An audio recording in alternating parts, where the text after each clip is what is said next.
Okay, today we're here to talk about preset agent skills. We'll tell you all about it, but basically we're enhancing your AI workflows with these pre-rolled little things that help your agent be more efficient, more safe, and more productive. So I am Evan Rusackas. I work all over the Superset community on GitHub and Slack and anywhere else that things need to be done. Beto, Richard, Elizabeth, would you like to introduce yourselves? Yeah. Hey everyone, I'm Beto. I'm a software engineer at Preset. I've been working with Superset for almost 9 years now, and yeah, just excited to be here. Hey everyone, my name is Richard, also a software engineer here at Preset, working with Preset for roughly 2 years now. Excited. And I'm Elizabeth, Director of Engineering at Preset. Glad to be here. I'm also a Superset PMC.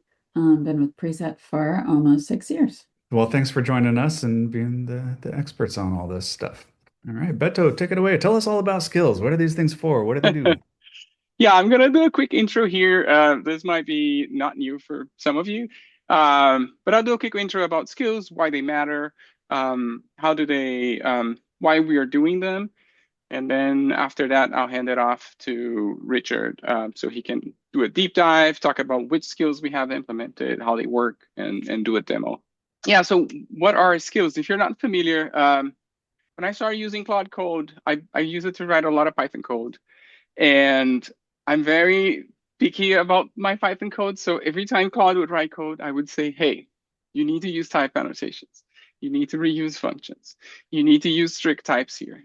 You need to make sure you're reusing helper functions. You need to make sure the code you're writing is consistent with the code base. And I had this cycle where every time Claude would write something, I would like, okay, let's make this look like the code that I would write. And that got like boring really quickly. So skills, they kind of started as a way of solving that problem, right? Instead of me having to repeat those instructions every time, I could just write that into a skill file. For that one, I called it refactor. And I would say, hey, let's run the refactor skill. So it's a great way of like having this reusable playbook where things you want the model to do often, you just consolidate that knowledge, formalize that knowledge in a file. It's a markdown file. And then your model will refer to it. Models these days, they're smart enough to look at the skills on their own, but you can always, I call them explicitly. So for like my refactor skill, every time I have a chunk of work, I say, hey, let's use the refactor skill. And then you make sure that the code is like Pythonic and consistent with the code base, best practices, all of that. There are a few problems with that skills solve. So sometimes the skill itself is not enough, right? So when we bundle the skill, we might have references, some examples with like code functions, like little snippets of code. So if you want to access an API, this is how you build the payload. And we can even have like full scripts that they run as is. So your model can call those scripts if they want to fetch some data or like generate something, compile some JSON from a model. One of the advantages of this, so for example, references, right? Usually you want to keep your skill small so that you don't want to like take too much context. So you try to write a skill that tells what the agent should do, and then the references, they point to more details, just like a Wikipedia page would have more like references if you want to learn more about something. So this helps keeping the context window small because the model can read the reference, can read the skill, and then just go read the reference for what it's doing at that moment instead of having to inline all that information in your skill. A big advantage is that, models are trained. There's a training window. So models we're using today, they were trained maybe 6 months ago. So they lag in their knowledge, right? If you have a product that is evolving quickly, like Superset or any product that the API is changing, the interfaces are changing, your model might have outdated knowledge. So if you say, hey, let's connect to Superset, it will probably use information from Stack Overflow 2022, and then it's going to say, hey, it's not working, right? Because, of course, we changed the API. We are in version 6.1 right now for Superset, and the model was trained with like Superset 3 point something. So that's another advantage of skills. They can like bring the new knowledge to the agent so it can close that gap, and it knows, okay, if I want to access Superset, these are the endpoints. It doesn't have to rely only on its training data. Skills, they became a de facto standard. So if you write skills, if you package them, the same package will work for Claude, for Codex, Cursor, Copilot, Cortex, any other model that starts with C, but also other models like Gemini. And we have mechanisms in these tools to install the packages. Once you do that, you can keep it up to date, right? Which is also very important because as your product evolves, you want the model to always have up-to-date information on how to interact with the service or with the system that you're working with. So why do they matter, right? I already talked a little bit. They basically make your work repeatable without you having to repeat yourself, right? Instead of copying and pasting and giving the same instructions over and over again. Now there's a standard way where you can incorporate that into your workflow. Like I said, we have consistency, right? We have predictable output. We can guide the model and create guardrails for the output that we want. It helps models follow best practices. So this is like big products like Superset, Superset has more than 1,000 committers. It evolves quickly and it's 10 years old. So during those 10 years, sometimes we change the best practices, we start implementing APIs a certain way. And it's hard to migrate from one API system to another, to one standard to another. Usually there's always an overlap between like, oh, we have the old API running here, it's going to be deprecated, we have the new API, and this is how you should do new things. That knowledge, sometimes it's not consolidated in the source code. It lives in the community, right? So with skills, you can say, hey, when you talk to an API, don't use the deprecated API. We do try to annotate our APIs as deprecated, and I think we do a really good job there, but there could always be an API that you shouldn't really be using. You should use the new one. So we can consolidate that knowledge, like formalize that knowledge in the skill. There's two things that are really important. One is using the right surface, and the other is safety checks. When you're interacting with a product like Superset, right, there's different surfaces that you can talk to. You can talk to the API just like the browser does. And you can do, through the API, you can do anything that you would do on the browser. You can connect a database, you can create a data set, you can run SQL, you can create a chart, you can add new users or remove users, assign security permissions to specific groups of users. So basically, you have all the power to interact with Superset through the API. And then on the other end, you have MCP, which is a curated list of tools, of ways you can interact with the service. It's usually like a subset of the operations you can do through the API. And like I said, it's a curated list of tools, right? So you can create a data set, you can create a chart, but maybe you don't have all the flexibility of the API. And the interface is usually simpler. So if you're talking to MCP and you want to create a chart, it might require less information, like the payload is simpler than with the API, where creating a chart can be very complex just because of the number of configurations and like possible chart types and configurations that can be used. The way I think about this is like if you're ordering a burger, right? If you want to eat a burger, there's two ways you can eat a burger. You could go to the kitchen, make it yourself, or you could just order at a restaurant, right? You could go to a fast food place, order a burger, or you could make it in the kitchen. And MCP is the fast food place. You go there, you have a few options. Maybe you can like say, hey, no pickles, but like, you're going to get a burger. And you order something, you get a burger. You can configure it a little bit, but if you want something wildly different, it might not be available. And the API is the kitchen. You can go there, you can make any burger you want. You can have a vegan patty, you can have all the pickles you want, but it requires you to, cook it, and it might burn your burger, it might turn terrible, but you have the full power of doing whatever you want. The CLI sits in between in terms of complexity and like power and flexibility, because our CLI, it wraps API endpoints. So it sits in between. It does a lot of massaging on the API, so it's easier to interact with it. Not as much as MCP, but it has more tools or more functionality than MCP has. So it sits in between. The important thing with the skills is we instruct the model like when to use which one. So we try to make the model not switch without permission. So if the model would try to use MCP, if he can't use an MCP tool, it should not blindly switch to the API. It should ask for confirmation before switching to the API.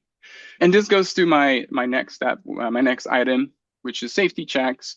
The skills also help the model stop and pause before anything that is like risky, right? So if you're going to access data from a database, if you're going to mutate data, you're running a arbitrary SQL. The skills provide safety checks where the model stops and make sure that this is what you want. These skills, they benefit Superset and Preset users. So you don't have to use Preset to use these skills. They interact with the Superset APIs. The benefit of using it with Preset is that, Preset has more APIs, so you get more bang for your buck. You get more power just because Preset has a superset of APIs compared to Superset, right? For example, with Preset, you can tell your agent to spin a new workspace and add users to it and connect to a database, right? Those are like the workspace is a concept that only exists in Preset, like starting a new Superset instance. If you're using Superset, you already have your Superset instance, so it's going to be more constrained. But with both of them, you can discover like workspaces, dashboards, data sets, SQL queries. You will use the right surface. And an important thing is nothing is happening through a backdoor. So when the agent is accessing data, regardless of the surface, it will use your credentials. It will follow your roles. It will apply any role level security that you have, so that there's no way that the model is going to do something that you wouldn't be able to do if you were just using the application in your browser. So it's following like conventional routes and governance for data. With this, I'll handle it to Richard. He's going to talk about the specific skills that we have and then follow with the demo. Yeah, thank you, Beto. That was great, very insightful. And just making some compliment about what you said. So the way we organized this, we put in 3 buckets because we have the preset skills, but it's divided in 3 groups. So we have the MCP, the API, and the CLI skills. And I really love the analogy of the kitchen and the restaurant because we have so many more options in the API. So that's why we separated 17 focused skills to handle the API. And the API has all kinds of behaviors, let's say, destructive or not, sensitive or not. So we designed 17 skills in order to understand how the agent should behave in that particular area. So, for example, in the MCP, we don't need that many. So we designed 8 skills to handle well the MCP situation. And one important thing to comment about here is that we have these 3 groups and they work in a sort of boundaries. So for example, the API is more sensitive and it can possibly run some destructive operations. So we don't want the agent to get confused there. So for example, dashboards, data sets, charts, these are words and terms that are spread all over the code base and the agent might get confused. So we don't want the agent, for example, to start using the MCP and then suddenly it's switching to the API. So we designed the skills in order to, for example, if the agent starts using the MCP, we don't want it drifting into the API. So we put these guardrails in place in order for you to be sure that your agent won't be, for example, interacting with the MCP and then suddenly doing some destructive operation or something that it shouldn't do, considering your role or your access. So that's why we designed this in this way. And for example, for the CLI, we have only 2 skills. It's like mutation or not mutation. So we know how to separate those behaviors. So that's why safety is built in. This is the most important feature in the skills. We are dealing with data, so we need to ensure that the agent has a really safe behavior. And the way it works, it analyzes first the metadata, and that's how it decides whether it should safely show that information or not. For example, credentials, it will never print credentials. So it's redacted.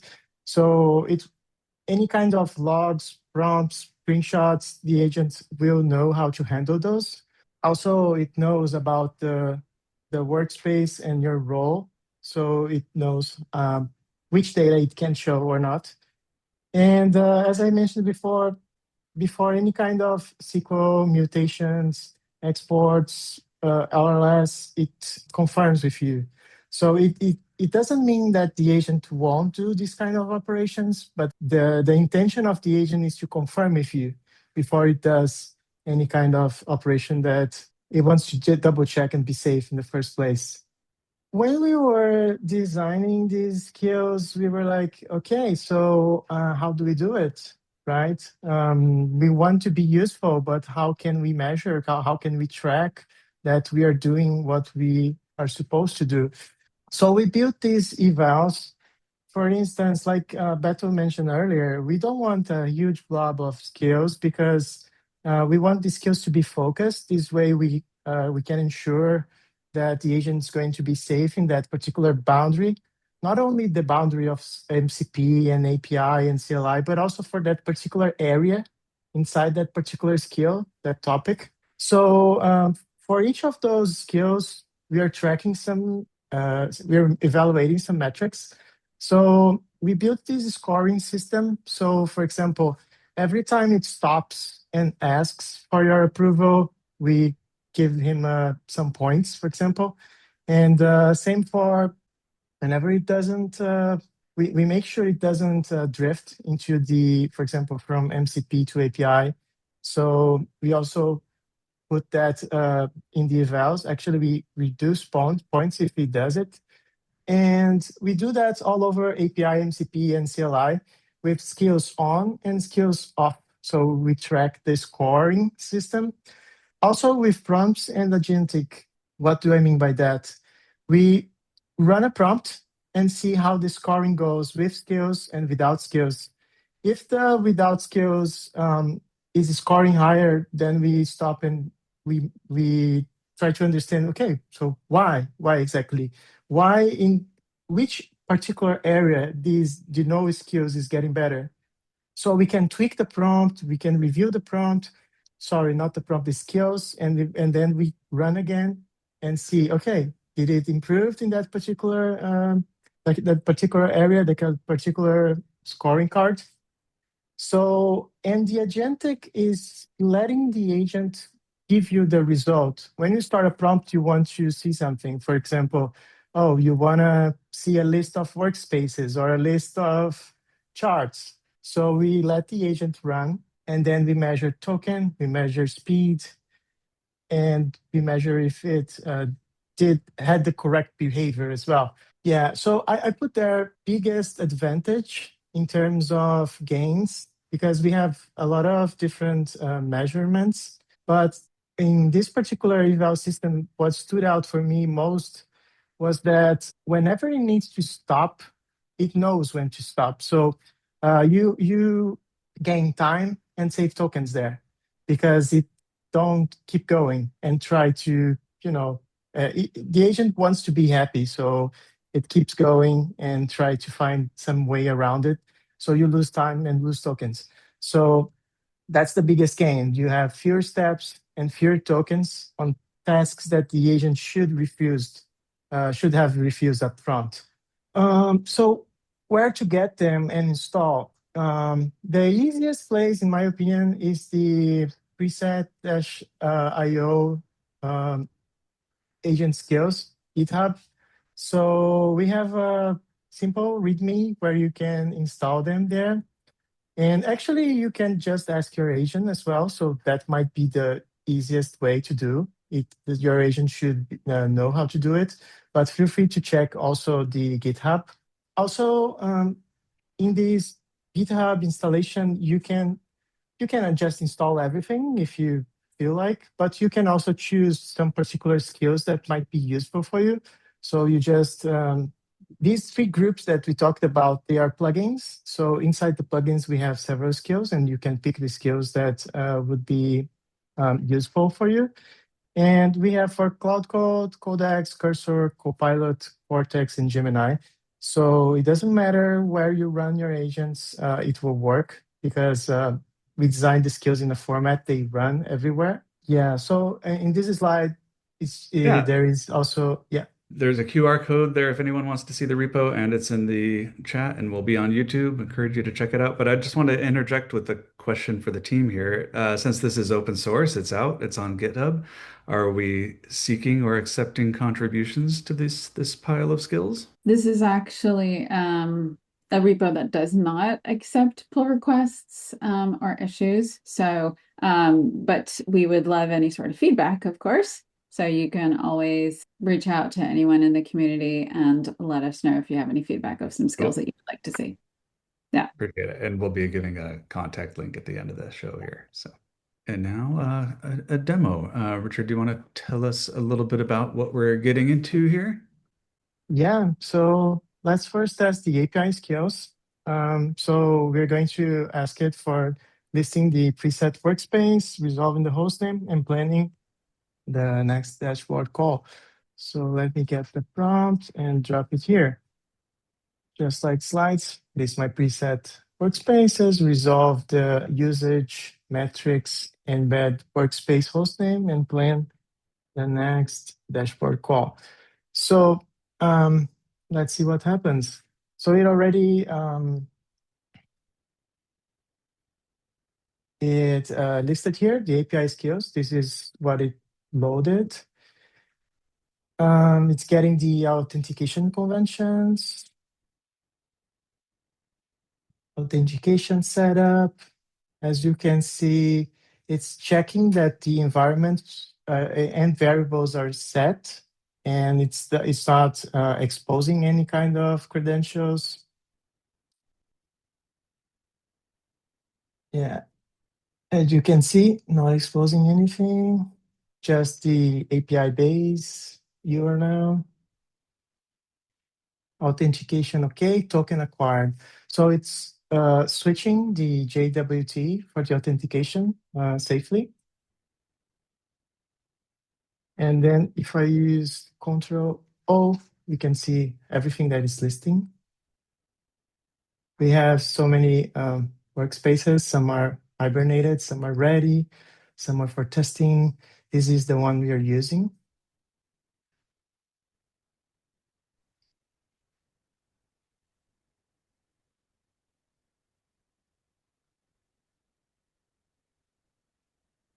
Yeah, maybe there is some.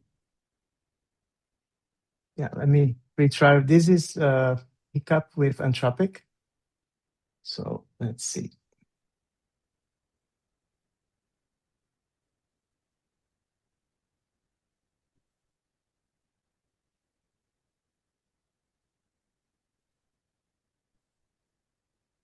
API.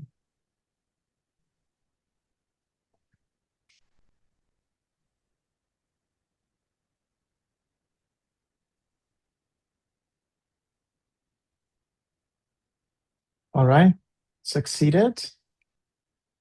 Listing the workspaces. This is the one we're using for testing. Usage metrics hostname. We have the ID, hostname, status, ready, region, and the plan for the next dashboard call. So it's asking, want me to execute the call against the workspace? Yes.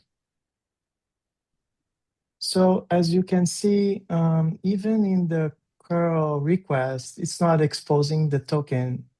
So everything's safe so far. And yeah, so it's listing the dashboards. Let's try to list the charts on the sales dashboard. Oops. List charts on the sales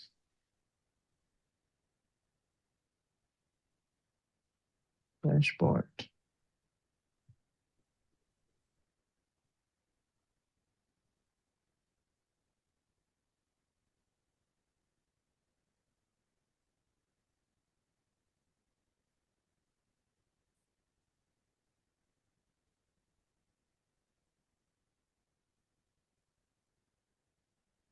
All right. So all good. It resolved the workspace, resolved the dashboards, resolved the charts, didn't expose any kind of sensitive information. Yeah. Well, can I just say a few points on token Yes, saving? please. It's a hot topic right now. Everyone knows that, companies and even your personal use, everyone is using a lot of tokens. So there's a lot of products that are coming out there that are applying compression and caching and doing anything they can to save money there. So using skills is a great way, like Richard said. I think you said, Richard, 4x the token savings. So if you tell your agents what to do up front, they're going to be much more efficient. If you do it on the back end, they're going to lose some context. So by compression, you're actually losing some accuracy. So using skills is a great way to reduce your costs while keeping your accuracy. So Yeah. Yeah, so I guess we can jump to the MCP demo. All right. Let me clear the conversation here. And now I'm going to use this prompt. So here I'm telling it via MCP because I want to be sure we are using the MCP and not the API. It knows how to do it, but I'm just making sure it uses the MCP lane and not the API lane. So once inside the MCP, it will lock it down inside MCP and not drift away to the API. Although we have dashboards and explore and other things also in the API, the agent knows now that it's dealing with the MCP.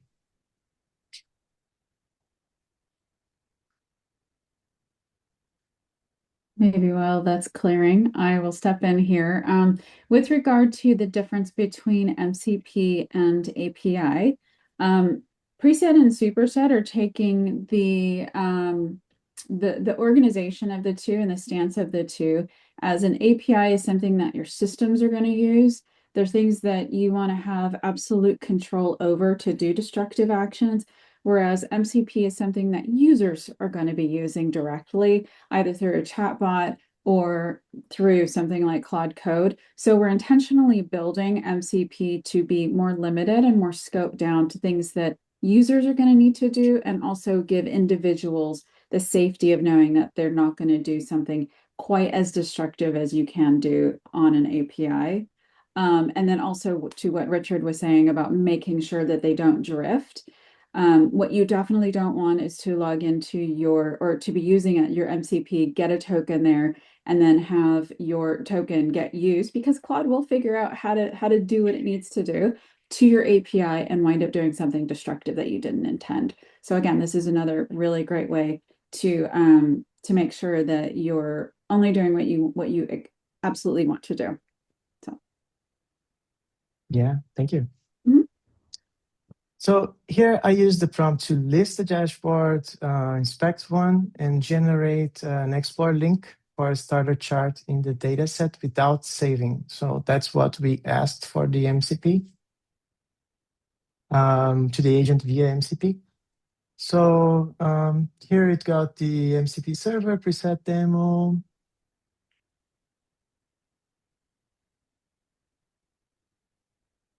Found the dashboards, inspecting the video game sales. Yeah, and it's finishing here. Listing the dashboards, found 9. Inspecting the video game, published 10 charts, all in the video games data set. Yeah. And now it generated a working Explore link. Let me try to show you here. So it generated the Explore link of a working chart. And yeah. So it's basically what we asked, right? List dashboards, inspect one, and generate a working Explore link for a starter chart on its own dashboard without saving. Yeah, so it's not saved.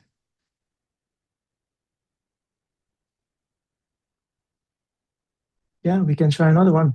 Let me clear this up.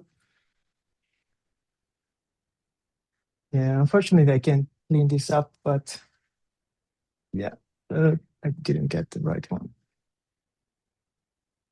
Yeah, VMMCP, preview quarterly sales by product line from vehicle sales as a bar chart.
This is always the thing about AI demos, kind of just watching and waiting for it to happen. I bet everybody here is doing this as part of their life now. I'm curious if you want to drop it in the chat, like how many AI sessions do you have going at any given time in your life? I'm curious, just as a survey.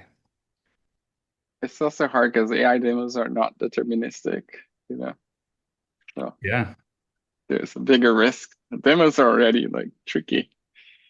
But that's the point of this, right? It's safe, it's reliable, it's doing the things. The only error we've seen so far No, is yeah. the other But I people mean, dead.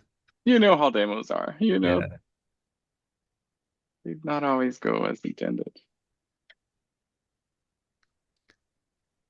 I think we've got one question that we'll get to about the capabilities of some of these tools. If anybody has any other kind of requests of what they might like to see demoed here, we may be able to accommodate, depending on time and all of that.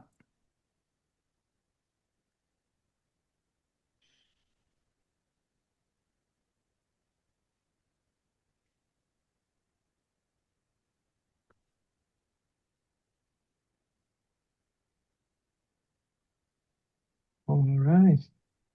Quarterly sales by product line, time series bar chart. Let's take a look.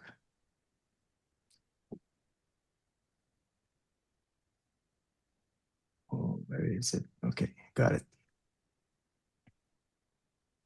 Yeah, we got the bar chart. Looks like. Very cool. All right. Yeah, so as we mentioned, it didn't expose any API token whenever it was doing the JWT exchange, no secrets in the chat. It found out about the team's workspace and host name, so it got the proper workspace and listed the metadata that way it knows, okay, can I go there or not? And is it safe for me? And because it's not because it's read only that the agent can't show that piece of information. It needs to double, triple check whenever it's a mutable operation or destructive operation. But even though it's a read, it needs to figure out if it can safely show that on screen. So, and as Elizabeth was saying, it can't silent switch to MCP or CLI because it's an agent and it finds its way around it. But we made sure it doesn't drift. So MCP is more, it's kind of similar, but it's more like a predefined path. So it discovered, inspect, and then finally it gave us the preview link. So again, no silent switching to the API. Additionally, the GitHub repository is our main gateway, let's say, for you to install the skills.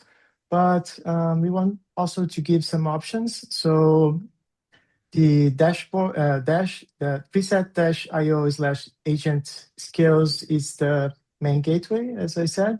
But we also have on the side another repositories that you can find as well. So skills.shell, skills directory.com, skills.re, and skillery.dev.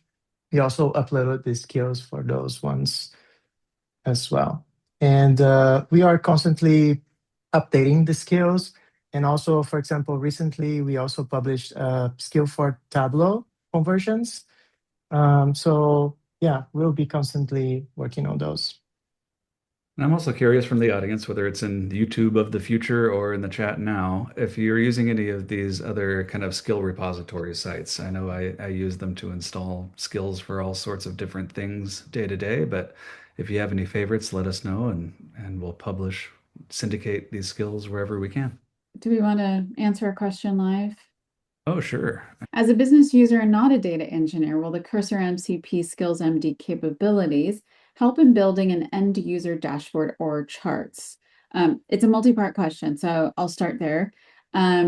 Yes, definitely. It will help you build dashboards and charts. Again, you're really, and I'm kind of answering another question and some that I'm also seeing in the chat that are coming up. Can the scale do XYZ? Can the skill do ABC? This skill is only going to be able to do what the underlying tools can do. So if you're using MCP, it can only do what the MCP is going to do. If you're using the API, it can only do what the tools that you're using, but it can help give better instructions and help it do it more efficiently.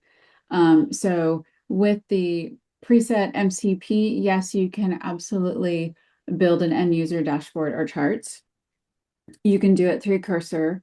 And you can use the skills to make that more efficient. The second question, for example, we can gather business context from something like Glean MCP. So you're talking to one MCP, gathering logical context from something like Cursor or Claude Code. So, context that you have anywhere, either in your code base or in some documents. And then ultimately, we would like to be able to close the request received or chart created loop. So the question is, does Preset currently have the capability to be part of this workflow? Absolutely. And I don't know, Beto, if you want to talk a little bit about Cortex too, but the idea is that you should be able to use multiple MCPs together. You should be able to bring in context from other places. Again, the skills are going to add more context and instructions as to where to go to get these things or how to accomplish different things. But yes, Preset definitely is right in the middle of all of those things that your whole workflow is doing with your agents and other MCPs and other pieces of documents. There was another question I'll get to. Somebody was asking about the difference between preset and superset MCP services available, and we have this handy dandy blog post which we'll stick the URL to in the chat, but it goes into the differences in the tools and architecture and preset features, and this also powers the preset chatbot, which is available on Preset. So if you want your users to interact directly with MCP tools, in the product itself, you can check that out. Now let's see, this is where you can get the skills as mentioned. So go ahead and snap that QR code. If you're so inclined to try these things out, we'd love for you to do so. And again, here's some blog links on what's available and how it was built. And then, of course, we want to hear from you. That's the most important thing. These are new.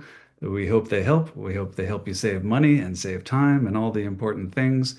So please reach out with any additional questions or ideas, or if you'd like to get a demo of these things kind of one-on-one or talk to the team, just hit up this link and you can get a hold of any of us that way. And we can definitely talk further about this particular feature or any other preset feature. We could talk about moving from superset to preset, all of the topics. So go ahead and give us a ring. And then also we posted some links to previous talks that we gave on the Preset chatbot, on the Preset CLI and MCP. In the future, we're hoping to be able to do another skills demo on Snowflake Cortex. So again, embedding the skills where you're working. So if you do use Snowflake and you're using Cortex, being able to create dashboards and charts right into Preset from Cortex itself using the skills that we built. So we'll come back with another demo on that in the future. Actually, someone just asked, what is available for Superset versus Preset? I don't know if anyone wants to take that one. In the moment, we designed the API skills to interact with Preset API. So, for example, workspaces, dashboards, and the MCP is the same, right? So it doesn't matter if you're using Preset or Superset, it should work, and same for the CLI. But for the moment, the API is more tailored for Preset. Somebody's asking about the ability to suggest charts and give ideas of charts that we might not have thought of. And I know I've done that with the MCP tool and the preset chatbot plenty of times, and it's pretty great at it. I don't know if the skills add an extra layer to that capability or not. I was just going to mention that for the chatbot inside Preset, it has its particular instructions that are internal for the chatbot. And the skills regarding the MCP is more like instructing your agent to handle the MCP tools. So we wouldn't want it to conflict the skills that we have conflicting with the prompts the internal chatbot is using. So they kind of overlap because they both are handling the MCP, but regarding the MCP skills, we are dealing with the MCP directly, if you know what I mean. Thank you, Richard, for giving the demos today. Thank you, Beto, for telling us all about it. Thank you, Elizabeth, for fielding the questions. And thanks, everyone, for attending today. This has been great. We look forward to seeing you at the next one. By all means, go to preset.io/events if you want to subscribe to our events calendar and come to our future demos. There will be plenty of them coming. Thank you, Evan. Thanks, everyone. Thank you. Bye. Thank you. Bye.